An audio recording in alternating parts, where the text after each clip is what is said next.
আমি বলতে চাইছি কেউ তো আন্দোলনে নামতোই না মমতা বন্দ্যোপাধ্যায়। যদি আপনি স্টেটের হেড হয়ে যদি আপনার ডে ওয়ান থেকে এই মর্মান্তিক ঘটনাটা, এই নারকীয় ঘটনাটার আপনার যে ভূমিকা, সেটা যদি খুব পরিষ্কার ভাবে অভিভাবক সুলভ হতো, সেখানে কাউকে আন্দোলন করতে নামতেই হতো না, কোনো কর্মবিরতির প্রয়োজনই হতো না, কোনো প্রয়োজন ছিল না। এখানে ডে ওয়ান থেকে কেউ বলেনি যে মমতা ব্যানার্জি করেছে বা তৃণমূল দলের লোক কেউ করেছে বা বিনীত গোয়েল কেউ করেছে। আগ বাড়িয়ে আগুনের মধ্যে ছাপ আপনি দিলেন, আপনি গিয়ে সন্দীপ ঘোষকে বাঁচালেন। বিভিন্ন সময় ওনার ওপর যত করাপশনের যত রকম খারাপ খারাপ যে ওনার কাজগুলো, সেইগুলোকে সাপোর্ট করার মতো করে একটা ডিপার্টমেন্ট থেকে তুলে নিয়ে গিয়ে, মানে একটা হাসপাতালের প্রিন্সিপাল থেকে তুলে নিয়ে গিয়ে আরেকটা হাসপাতালের প্রিন্সিপাল করলেন। তার পদত্যাগ পত্র আপনি গ্রহণ করলেন না, আপনি বুঝিয়ে দিলেন যে আপনি দোষীদের পক্ষে আছেন। আপনি কখনোই চাইছেন না যে দোষীরা শাস্তি পাক। সেখানে দাঁড়িয়ে যখন কেসটা সিবিআই এর হাতে চলে গেল, আপনি এখন রাজনৈতিক তেলে পরোটা ভাজতে নেমেছেন যে আমি তো চাইছি বিচার। আপনার বিচার চাওয়াটা না খানিকটা রাবণ যদি এখন বিচার চাইতে বসে, সীতা হরণ হলো কেন, জবাব চাই, জবাব দাও ইত্যাদি টাইপের লাগছে ম্যাডাম। মাসকট স্পিন কন্ট্রোল ল্যাবের পরীক্ষায় এটি প্রমাণিত। কেয়াসেট আলোপেক্স পেন্টা অ্যাক্টিভ নতুন চুল গজাতে সাহায্য করে, চুল পড়া বন্ধ করে। Keya Seth Alopex penta active 10 hair fall প্রবলেমের একমাত্র সলিউশন। গতকাল মুখ্যমন্ত্রী যা বলেছিলেন, আমি আপনাদের কাছে একজন চিকিৎসক হিসেবে জিজ্ঞাসা করছি, এটা আপনারা হুমকি হিসেবে দেখেছিলেন না বাবার গায়ে হাত বুলিয়ে জাদু বাছা শোনা বাইরে যেও না বলে রেখেছিলেন? আমি সবটাই বললাম, দুটো অপশানই রাখলাম আপনার জন্য।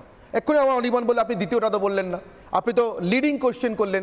মুখ্যমন্ত্রীকে বলেছিলেন জাদু বাবা শোনা, হাত বুলিয়ে বলছি, মাথায় হাত বুলিয়ে বলছি বাবা বাইরে যায় না, আন্দোলন করে না, এটা বলেছিলেন? আপনারা হুমকি দিয়েছেন বলে মনে করছেন? কোনটা? যে কোনো অপশান একটা বেছে নিন আপনি।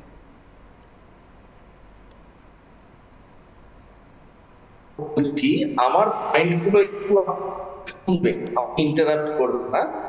ফার্স্ট জিনিস হচ্ছে যেদিন রাত্রিবেলা আরজি করে হামলা হলো, তার আগেই বেহালার কোনো একটা অঞ্চলে মুখ্যমন্ত্রী বোধহয় কোনো কিছু একটা পার্টি কর্মীদের উদ্দেশ্যে উনি বললেন।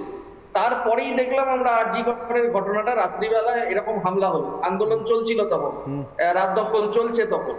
সেই সময় একদল হুলিগান গিয়ে পুরো ধুলিস্যাৎ করলো ইমার্জেন্সি, এবং আমরা দেখলাম যে তাদের উদ্দেশ্য ছিল সেমিনার রুম, যেটা ক্রাইম সাইট, সেই ক্রাইম সিনকে তারা ধ্বংস করার জন্য গেছিল, কিন্তু বলা যায় যে সৌভাগ্যবশত সেটা পারেনি।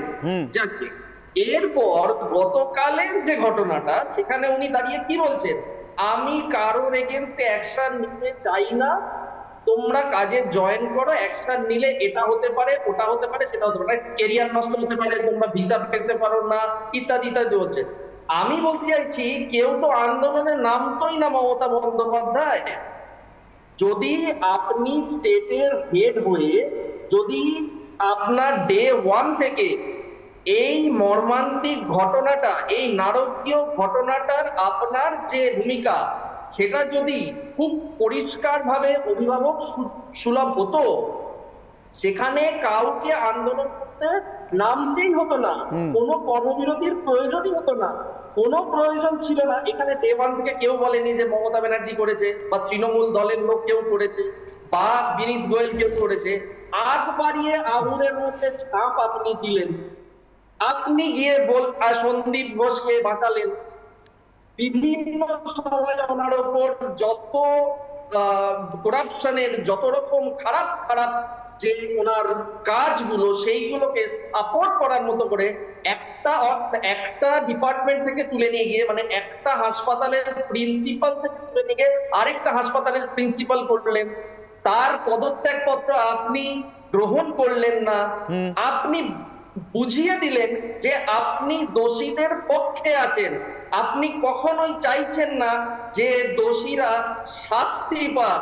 সেখানে দাঁড়িয়ে যখন কেসটা সিবিআই এর হাতে চলে গেল, আপনি এখন রাজনৈতিক তেলে পরোটা ভাজতে নেমেছেন যে আমি তো চাইছি বিচার, আপনার বিচার চাওয়াটা না খানিকটা রাবণ যদি এখন বিচার চাইতে বসে সীতা হরণ হলো কেন, জবাব চাই জবাব দাও ইত্যাদি টাইপের লাগছে ম্যাডাম।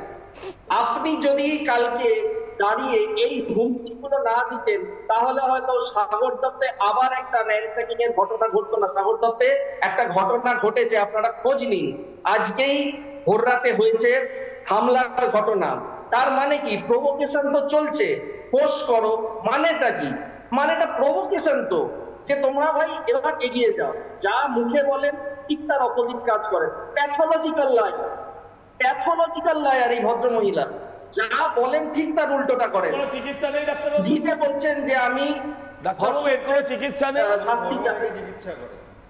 না না এর কোনো চিকিৎসা নেই ডাক্তারবাবু, এই প্যাথোলজিক্যাল লায়ারে মানে এমন কোনো ডোজ ফোজ দিয়ে সঠিকভাবে কথা টথা বলবে এমন অবস্থা নেই। মানে সত্যি কথা বলতে শি ইজ বিয়ন্ড এভরিথিং। আমরা ডাক্তারি শাস্ত্রের শুরু বাইরে থেকে দেখেছি, কামদুনি হোক কি আমাদের পার্ক স্ট্রিট হোক কি হাঁসখালি হোক, প্রত্যেকটা জায়গায় সবসময় মানে যারা রেপিস্ট তাদের পক্ষে আর ভিকটিমের বিরুদ্ধে, তাদের পক্ষে প্রত্যেকটা টাইম একটা মানুষ ক্রিমিনালদের পক্ষে স্ট্যান্ড নিয়ে চলেছে। সেই রাজ্যে ক্রাইম বাড়বে। আজকে কেন্দ্রীয়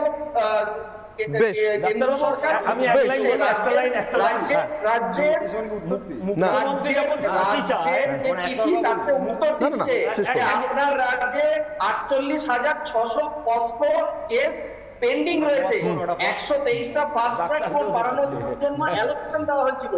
2023 সাল অবধি 20খানা কোর্টও বানাতে পারেনি। ঠিক না না, POCSO case pending, fast track court তৈরি করেননি। ফাস্ট ট্র্যাক কোর্টের বেতন 5 বছর, প্রথম 5 বছর সেন্ট্রাল গভর্নমেন্ট দেবো বলেছিল, তারপরেও তৈরি করেনি, তারপরে 10 দিনে ফাঁসির জন্য নতুন আইন আনছে। 48,600টা রেপ কেস এই রাজ্যে। না না ছেড়ে দিন না, আমি ওটার মধ্যে যাচ্ছি না। 48,600 চিঠি পাঠিয়েছেন অন্নপূর্ণা দেবী। আপনি ছেড়ে দিন, কেয়াদি অপটিক্স করছেন, পলিটিক্স করছেন। আমি এক লাইন বলি কেয়াদি, আমি বলছি ছেড়ে দিন, কত কেস পেন্ডিং আছে বলতে হবে না। বহু কষ্টে একটা ফাঁসির অর্ডার হয়েছিল রেপ কেসে, rape and murder same thing was there, সেটা হচ্ছে কামদুনি। উনি সেই ফাঁসির আসামিদের বেকসুর খালাস করিয়েছেন। ইতিহাসে নেই, আবার বললাম ইতিহাসে নেই। আমি বললাম ফাঁসির আসামি খালাস পেয়েছে, একথা পৃথিবীর ইতিহাসে নেই। আবার বললাম আপনি জানেন, আচ্ছা বলুন, আপনি জানেন, আপনি বলুন, আপনি এসেনশিয়াল সার্ভিস মেইনটেনেন্স অ্যাক্টের কথা বলছিলেন, এবার বলুন কি আইনটা জেনে নিন, ভালোবাবু আইনটা জেনে নিন। যখন একদম বলা হচ্ছে, আরে মূর্খ, এই মূর্খ বললে মূর্খকে ছোট বলা হবে, এই লেখাপড়া করি তৃণমূল করে এই অবস্থা হয়েছে। পড়াশোনা করে আসবেন, আমি বলছি আপনাকে চ্যালেঞ্জ করে, আপনার চ্যালেঞ্জ আপনি, আরে আপনি আইনজীবী, আমি আপনাকে চ্যালেঞ্জ করে বলছি। আবার বেকসুর ফাঁসির আসামি একজন খালাস পেয়েছে। আবার বললাম ফাঁসির আসামিকে খালাস করে দাও। অনির্বাণের এখানে সব পড়ে গেছে। এক্স্যাক্টলি টুম্পা কয়াল, মৌসুমী কয়ালদের কান্না আমাদের মনে আছে, কারণ তাদের বিচারক বলেছে হাইকোর্টে, আমার অসহায় মনে হচ্ছে। আমি ঝন্টু নীলাদ্রি বাবু, আমি আসবো, তার আগে ঝন্টু বড়াই